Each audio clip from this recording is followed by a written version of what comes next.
Hey, what's up? This is part two to When Reality Smacks Women in the Face.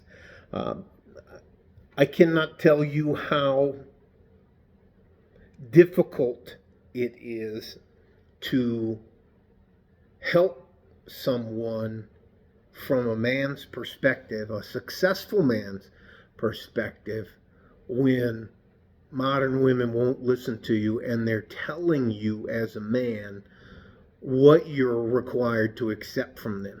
And I'll just list some of the hilarious things that went on here last night. Um, my wife's brother, my cuño, uh, dropped by with his wife and a couple of friends, and they were out there talking. When they talk in Spanish in what I call fifth gear, it's hard for me to understand what's going on, other than like every third or fourth word, and those are usually swear words like coño or pinche or joto, or just they're just street vernacular used to their descriptive noun adjectives for. Come on now, listen to what whoever. Uh, Love you guys, but it's been over 25 years since I've had a cat, and dogs realize that humans are their owners. I can't tell you, I can't remember who posted the comment, but he said, "Dogs have owners, cats have staff." I cannot tell you, she has. Her name is Bella. She has no problem walking over, through, on top of, especially if she feels like I'm not paying enough attention to her. Anyways, um, it's worth it. But let me get back to the point. The point is that they in there started talking to, and two of the three women that were there, not including my wife, were single, and they were in their 50s. Just about everybody my wife and I know are in their late 30s, mid 40s, or in their 50s. And a couple of the guys that are in my male group they're both 71. That's Pete and Mike. Um,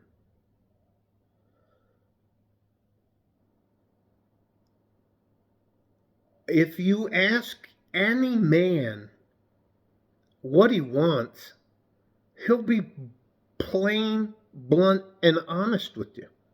He wants peace. He wants you to meet him halfway, and that includes financially. There's no free rides anymore. You guys have made sure that that's impossible to do. And getting married to a woman is not financially intelligent unless you have a. Going back and looking at my prenuptial agreement, it's ridiculous the amount of questions they ask both of us. Are you taking any medication? Are you seeing a psychologist? They're not asking you to tell this. So one of the things women use in court is they'll use what is it? What did he call it? He said he called it mental instability. That the man took advantage of her mental condition in order to screw her out of money in regards to nullifying the prenuptial agreement. That they won't tell you. Well, they'll come back later if you don't have the questions in there about medication and mental health. That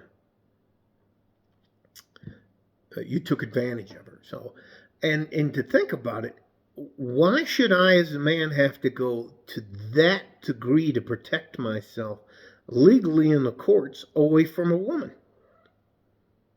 And it's already an unfair deal. You want a reality check? Go to family court. No, I don't want to play. Anyways, go to family court and you'll listen. Give us all a break. I threw her in her cushion basket, and she is looking at me like, hey, like I completely offended her. Anyways, I'm gonna. Anyways, The reality is that even when you tell a woman exactly what you want, they refuse to accept it, and they're going to tell you, this is what you're going to get. Take it or leave it. And that's why guys leave it. It's simply financially, physically, emotionally, and spiritually not worth it to be involved with a woman, especially if you're a delusional post-war woman. You still believe you're a brand new sports car and you're like a beat up high school bus that's been converted into a hippie van. It's unrealistic. Anyways, hope you understand. And ladies, listen, winter's here. There are tons of women around here that are having to team up and do what's called compound living because they don't have enough money to support themselves. And they are one physical ailment away from being bankrupt. They can't even afford to get sick. They can't afford to stop working. Whether you want to believe it or not, ladies, you're going to physically age out of the workforce. They're going to simply come by and say, all right, you got to go home now. You don't have to go home, but you can't stay here. Your job's over. We don't need you. God knows what AI is going to do to the workforce in the future. So anyways, all that to say this. If you want to make peace with the man, it has to be well worth his while, and you have to be willing to sign a prenuptial agreement at a bare minimum and answer all the questions. Are you doing this of your own free will? Are you on any medication? Are you being treated for a mental disability?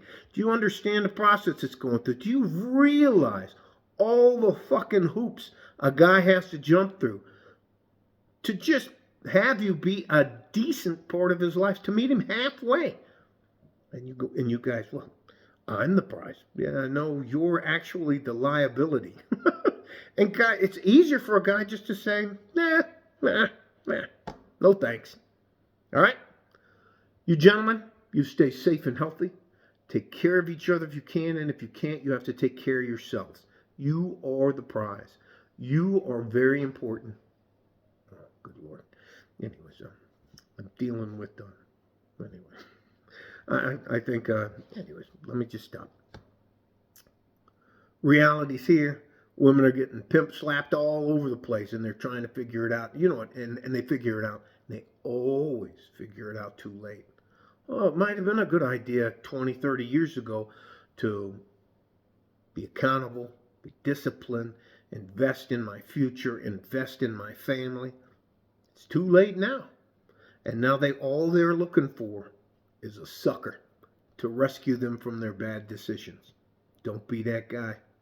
That's why I support the Red Pill, MGTOW, even though I'm married, but I have you wouldn't believe my prenuptial agreement's 3.5 pages long. And that's in legal paper. That's 11 by 14 inches long.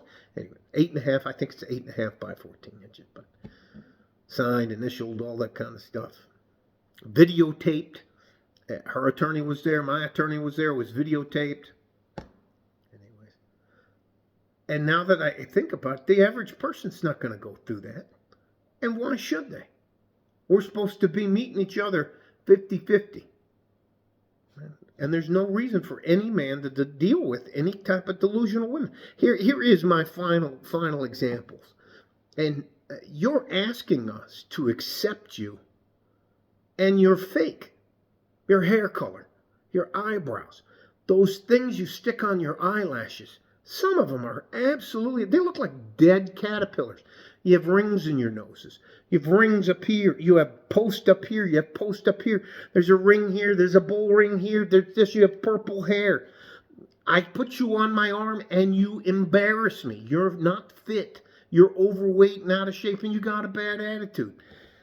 You don't dress properly. You think you're a hoot. You think you are a dreamboat and you're a shipwreck. It's just not worth it.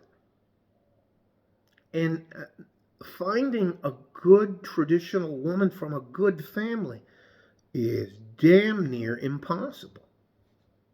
even if you go overseas, and you'll probably have to stay outside the United States. All right, that's enough for me. Stay safe and healthy. Anyways, like a fart in a G-string. West Texas, El Paso. I'm out of here. Bye-bye.